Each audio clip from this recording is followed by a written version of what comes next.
Əgər yeni Kia K5 hibrid adam olsaydı, səhər özü kofeni götürərdi, özü səssiz səmirsiz, tıxacları keçib rahat ofisə gələrdi.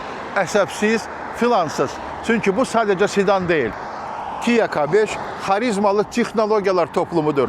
Kia K5'in eksteryerindən çox danışmışıq. Əlbəttə ki, onun faralarında son zamanlar bu şimşək mövzusu çox aktualdır və maraqlıdır ki, şimşəkin aşağı hissəsini tutsaq, elə restorinə qədər olan dizaynını görəcəyik. Amma burada bamperdə, radiator toyunda yetərincə yeniliklər var. Bir də onu vurğulayaq ki, yeni K5'lər 19 cümlü disklərlə təchiz olunur, dizaynı da özünüz görürsünüz.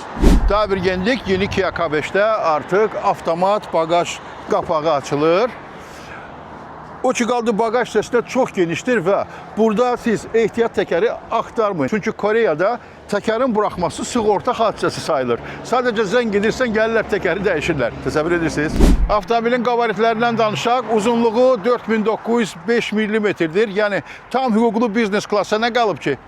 5 cm. Amma bunda olan bəzi funksiyaları, məsələn, mən Camry'də görməmişəm. Salon səni qarşılayır, nappa dəri oturacaqlar, isidilən, hətta ventilyasiya olunan, komplektasiyadan asılı olaraq və əlbəttə ki, tam rahat sürücü oturacağı, panoram lük, simsiz şarj, ambiyent işıqlama, ümumiyyətlə gecə evə gələndə maşından çıxmaq istəmirsən. Hibrid güc aqreqatını işə salaq, 2 litrlik benzin mühərrik və elektrik mühərrik toplam 195 at gücü.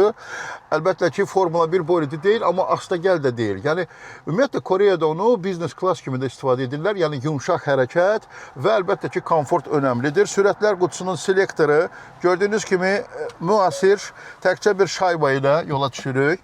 Və tərpənirik. Qarşıdakı artıq ikili elektron displey görürsünüz touchscreen-lə. Bura daha çox multimediyadır. Climate control üçün aşağıda xüsusi bir blok var və qarşında tam elektron cihazlar paneli.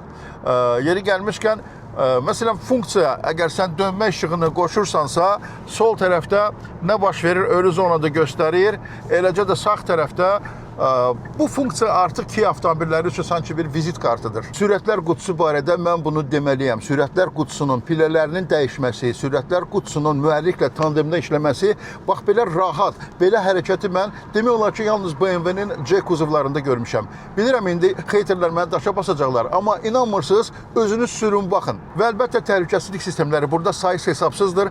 Mənim xoşuma gələn zolaqdan tutma funksiyasıdır. Sanki ona tapşırırsan ki, bir daha bu zolağa bax da, görürsə özü qaytarır zolağa və hətta mənə siqnal verir və dərhal işıq da yanıb sönür ki, sükanı əldən buraxma. Biraz da əlimi sükana vurmasam, mənə deyir ki, bəlkə kofe içəsən. Bax, belə ağıllı və qayğıkeş sistemlər var burada. Hər zaman mənə sevindirir ki, bu sistemləri ilə.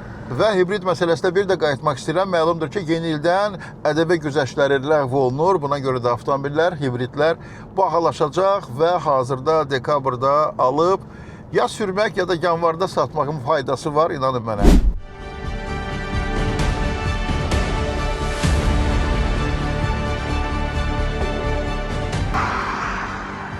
Yumşaq və qənaətçil hərəkət, geniş, komfortlu salon, ən son texnologiyalar və təhlükəsizlik sistemləri.